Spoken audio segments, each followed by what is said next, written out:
Milestone ট্র্যাজেডিতে দগ্ধদের চিকিৎসা চলছে জাতীয় বার্ন অ্যান্ড প্লাস্টিক সার্জারি ইনস্টিটিউটে। সেখানে আছেন আমাদের সহকর্মী সাদিয়া ন্যান্সি। আমরা এখন ন্যান্সির সাথে যুক্ত হব বার্ন ইনস্টিটিউটের পরিস্থিতি জানার জন্য। ন্যান্সি, আমরা খবর পেয়েছি এর মধ্যে যে সেখানে মৃতের সংখ্যা বৃদ্ধি পেয়েছে, পাশাপাশি বেশ কয়েকজন সুস্থ হয়ে বাড়িতেও ফিরে গেছেন।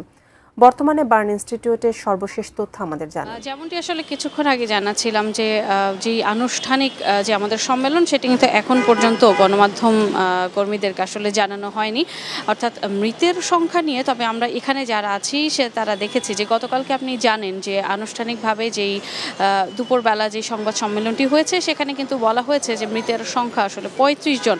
কিন্তু আজকে সকালে তাদের যেই ওয়েবসাইট কিংবা হচ্ছে গণমাধ্যমদের যেই গ্রুপগুলো আছে যেখানে আসলে তারা আনুষ্ঠানিকভাবে সরকারিভাবে যেই তথ্যগুলো দিয়ে থাকে সেখানে কিন্তু তারা দেখাচ্ছেন মৃতের সংখ্যা ৩৪ জন। অর্থাৎ সকাল থেকে এটা নিয়ে একরকম কিন্তু আমরা কথা শুনতে পাচ্ছিলাম যে মৃতের সংখ্যা কমে গেছে, এটা যেমন একটি বিষয়।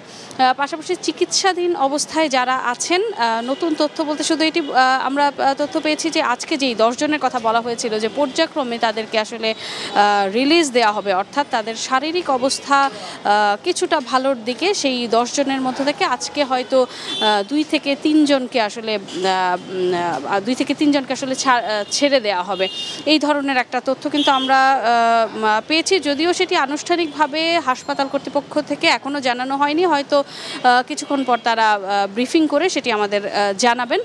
আর এখন পর্যন্ত বার্ন ইউনিটে 4 জনের অবস্থা কিন্তু খুব বেশি আশঙ্কাজনক, যেমনটি আসলে হাসপাতাল কর্তৃপক্ষ থেকে আমাদেরকে জানানো হয়েছে।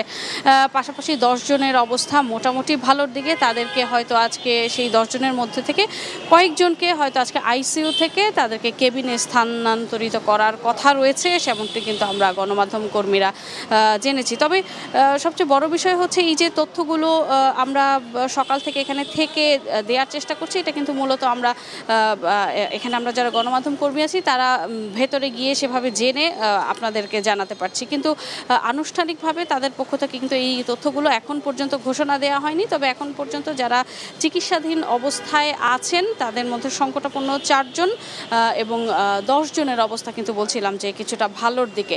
সর্বমোট যদি বলতে হয় এখন পর্যন্ত 36 জন এই বার্ন ইনস্টিটিউটে কিন্তু চিকিৎসা নিচ্ছেন এবং তাদের অবস্থা সিভিয়ার আছে এর মধ্যে 9 জন, তেমনটাই কিন্তু চিকিৎসকরা জানিয়েছেন। তো সব কিছু মিলিয়ে বার্ন ইনস্টিটিউট থেকে এই ছিল আমার কাছে সবশেষ। হয়তোবা তারা আনুষ্ঠানিকভাবে যখন তারা আমাদেরকে ব্রিফিং করবেন তখন হয়তো নতুন কোনো তথ্য থাকলে আপনার মাধ্যমে আমরা দর্শকদেরকে জানাতে পারবো। এই ছিল আমার কাছে সবশেষ।